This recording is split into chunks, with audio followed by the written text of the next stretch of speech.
రకాలోకంకి స్వాగతం. ప్రధానమంత్రి నరేంద్ర మోదీ అటు చూస్తున్నట్టుగా చేసి ఇటు దెబ్బ కొట్టడంలో సిద్ధహస్తులు. మొత్తము దేశము అయోధ్య గురించి ఆలోచిస్తుంది, రానున్నటువంటి ఎన్నికల గురించి ఆలోచిస్తుంది. త్వరలో కాంగ్రెస్ నాయకత్వంలో తయారు కాబోతున్నటువంటి విపక్షాల కూటమి యొక్క పేకమేడల గురించి ఆలోచిస్తోంది. ఈ సమయంలో నరేంద్ర మోదీ ఒక చిన్న నిర్ణయం తీసుకున్నారు. ఆ నిర్ణయం ద్వారా అనేక లక్ష్యాలను సాధించబోతున్నారు. ఆ నిర్ణయం ఏమిటి? నిర్ణయం ఏంటంటే, పంజాబ్లోనూ జమ్మూ ప్రాంతంలో ఉన్నటువంటి కఠువాలోనూ ఉన్నటువంటి మన సరిహద్దు కంచె ఏదైతుందో ఈ కంచెను ప్రధానమంత్రి ముందుకు జరగబోతున్నారు. అంటే కొన్ని చోట్ల 5 కిలోమీటర్ల ముందు జరుగుతుంది, కొన్ని చోట్ల 2 కిలోమీటర్ల ముందు జరుగుతుంది, కొన్ని చోట్ల కొన్ని వందల మీటర్లు ముందుకు జరుగుతుంది. మొత్తం మీద మన కంచె ముందుకు జరుగుతుంది, పాకిస్తాన్ వైపు జరుగుతుంది. అంటే మన కంచెను ఇదేదో పొలం గట్టుని మార్చినట్టు కాదు, ఈ కంచెని ముందుకు ఎందుకు తీసుకెళ్తున్నారు? దీని వెనుక అనేక లక్ష్యాలు ఉన్నాయి. మొట్టమొదటి లక్ష్యము, ఈ కంచెకు అటువైపున మన భూమిలోనే మన సరిహద్దు నుంచి చాలా లోపలికి వచ్చిన తర్వాత ఈ కంచెని నిర్మించడం జరిగింది. ఈ కంచెని నిర్మించింది 1988, 1993 ఈ 2 సంవత్సరాల మధ్య నిర్మించారు. 1989 నుంచి 93 వరకు ఈ దేశంలో చాలా అస్థిరమైనటువంటి ప్రభుత్వాలు ఉన్నాయి. తర్వాత పివి నరసింహారావు ప్రభుత్వం వచ్చింది. అప్పుడు పంజాబ్ నుంచి ఉగ్రవాదాన్ని అరికట్టేందుకు ఈ కంచెని నిర్మించారు. అయితే ఈ కంచె మన సరిహద్దు నుంచి లోపలికి నిర్మించారు, కొన్ని సందర్భాల్లో చాలా లోపలికి. దీనివల్ల చాలామంది రైతుల భూములు అటువైపు ఉండిపోయాయి, ఇటువైపు రైతులు ఉండిపోయారు. కాబట్టి రైతులు ప్రతిరోజు పాస్ చూపించి తమ దగ్గర ఏమీ లేదని వాళ్ళకి నమ్మించి, అంటే మొత్తానికి ఎటువంటి వస్తువు తీసుకెళ్ళడం లేదని చూపించి, ఆ తర్వాత తమ పొలాలకు వెళ్ళి పొలంలో పని చేసుకుని వాటికి నీరు పెట్టి మిగతా అంతా చేసి సాయంత్రం చీకటి పడే టైంకి వాళ్ళు తిరిగి వచ్చేయాలి. మళ్ళీ పత్రాలు ఇవన్నీ చూపించి తాము ఏ వస్తువు అక్కడి నుంచి తీసుకుని రావడం లేదని, డ్రగ్స్ కానీ ఆయుధాలు కానీ మాదక ద్రవ్యాలు కానీ ఏమీ తేవడం లేదని చెప్పి వాళ్ళకి చూపించి ఆ తర్వాత లోపలికి రావాలి. వీళ్ళు లోపలికి రావడానికి పోవడానికే ఇంత కష్టం ఉంది. అక్కడ ఒక్కొక్కసారి రాత్రిపూట తమ ఇళ్ళ నుంచి తమ పొలాల్లో వేరే వాళ్ళు వచ్చేసేసి, ముఖ్యంగా అడవి పందులు వచ్చేసేసి చాలా విధ్వంసాన్ని సృష్టిస్తూ ఉంటాయి. చూసి ఏమీ చేయలేని పరిస్థితి, ఎందుకంటే రాత్రిపూట వెళ్ళలేరు. ఈ అడవి పందుల పాకిస్తాన్ వైపు నుంచి వచ్చేటటువంటి అడవి పందుల నుంచి ఎలా తట్టుకోవాలో తెలియదు. మన సరిహద్దుకి ఇటువైపు అడవి పందులు లేవు, అటువైపు బోలెడు అడవి పందులు ఉన్నాయి. కాబట్టి రైతులకు చాలా పెద్ద సమస్యగా ఉంది. ముఖ్యంగా ఫజిల్కా, ఫిరోజ్పూర్, తరణ్ తారన్, అమృత్సర్, గుర్దాస్పూర్, పఠాన్కోట్ ఇవన్నీ సరిహద్దు జిల్లాలు. ఈ జిల్లాల్లో ఉన్నటువంటి రైతులందరికీ వందలాది మంది, నిజానికి కొన్ని చోట్ల వేలాది మంది రైతులకు ఇది ఒక పెద్ద సమస్య. ప్రభుత్వం ఇప్పుడు ఈ కంచెను వాళ్ళ పొలాల చివరికి తీసుకెళ్ళబోతోంది. సో దట్ ఈ రైతులు పత్రాలు చూపించి వెళ్ళవలసినటువంటి పరిస్థితి లేదు. అడవి పందుల బెడద రైతులకు తగ్గుతుంది. కాబట్టి వాళ్ళు కష్టించి పండినటువంటి పంటను వాళ్ళు తెచ్చుకోగలుగుతారు. ఇది మొదటి లాభం.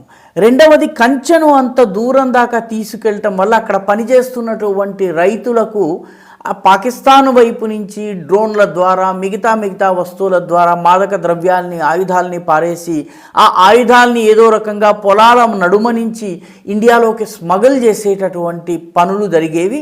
ఇకపై ఆ పనులు జరగకుండా కంచెను ముందుకు జరపడం జరుగుతుంది. ఎందుకంటే గత 1 సంవత్సరంలోనే 97 డ్రోన్స్ ఈ భూభాగంలో పడ్డాయి. 755 కిలోల మాదక ద్రవ్యాలు ఈ మన దేశపు కంచె దాటి ఉన్నటువంటి మన రైతుల భూముల్లో పడ్డాయి. దాన్ని స్మగ్లింగ్ చేసి తీసుకొస్తుండగా పట్టుబడ్డారు. చాలామంది రైతులు పాపం డబ్బు ఆశతోటి తెలిసి తెలియక తీసుకుని వచ్చినటువంటి పుణ్యానికి వాళ్ళందరూ జైళ్ళకు వెళ్ళారు.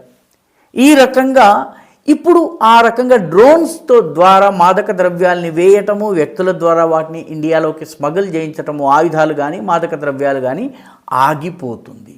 ఇది చాలా పెద్ద పని. అదేవిధంగా 45,000 ఎకరాల భూమి ఇప్పుడు రైతులకు వ్యవసాయం చేసుకోవడానికి అందుబాటులో వస్తుంది. వాళ్ళ భూమి ఉంది, వెళ్ళడం రావడం కష్టం కాబట్టి ఆ ప్రాంతంలో వ్యవసాయం చేయటం లేదు. అటువంటి 45,000 ఎకర్స్ అక్కడ ఇప్పుడు కొత్తగా వ్యవసాయాన్ని ప్రారంభించవచ్చును. కాబట్టి ఇది 3వ లాభం. 4వ లాభం ఏంటంటే ఇప్పుడు పాకిస్తాన్ కంచె మన కంచె ముఖాముఖిగా ఉంటాయి కాబట్టి పాకిస్తాన్ మన వాళ్ళపైన కాల్పులు జరపడానికి ప్రయత్నించినట్టయితే తక్షణము మన వైపు నుంచి జవాబు వెళ్తుంది. అవసరమైతే మనం కూడా వాళ్ళపై దాడి చేస్తాము. ఇది 4వ లాభం.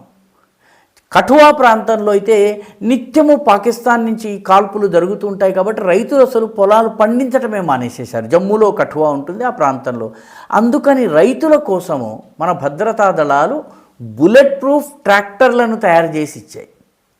బుల్లెట్ ప్రూఫ్ ట్రాక్టర్లతో మీరు పని చేసుకోండి, మేము కాపలా ఉంటాము, మీ పైన ఏ దాడి జరిగినా ఆ దాడికి జవాబిచ్చి మీ యొక్క భద్రత కోసం మేము పనిచేస్తామని చెప్పి సైనికులు సరిహద్దు కంచె దాటి బయట నిలబడి రైతులు వ్యవసాయం చేసుకునేటట్టు వాళ్ళకి పనులు చేసుకోవడంలో సులువు ఉండేందుకు, భద్రత ఉండేందుకు బుల్లెట్ ప్రూఫ్ ట్రాక్టర్లను ఇవ్వడం జరుగుతోంది. ఈ రకంగా చేయటం వల్ల కఠువా, చాకోరి, ఆర్ఎస్పురా ఈ ప్రాంతాలన్నింటిలో కూడాను రైతులకు ఒక యాక్టివిటీ, ఆదాయ వనరు, అదేవిధంగా సరిహద్దు చిట్ట చివరి భాగం వరకు కూడాను మన రైతులు వెళ్ళగలిగేటటువంటి సులువు లభిస్తుంది. అక్కడ కూడా కంచెను ముందుకు తీసుకెళ్లేటటువంటి పథకం వేస్తున్నారు. కేంద్ర ప్రభుత్వానికి బీఎస్ఎఫ్ ఇప్పటికే నివేదించింది. 1988 నుంచి 94 మధ్య కేవలం ఉగ్రవాదుల రాకపోకల్ని నియంత్రించేందుకు ఈ కంచె వేయడం జరిగింది. కానీ దీనివల్ల రైతులు నష్టపోవడము, స్మగ్లింగ్ పెరగడము, ఆయుధాల చేరవేత పెరగడం వల్ల ఇప్పుడు ప్రభుత్వము కంచెను ముందుకు తీసుకెళ్తోంది. దీనివల్ల రైతులను పాకిస్తానీలు ఉపయోగించుకునేందుకు వీలుండదు. రెండవది రైతులకు తమ వ్యవసాయం చేసుకునేందుకు సులువు లభిస్తుంది.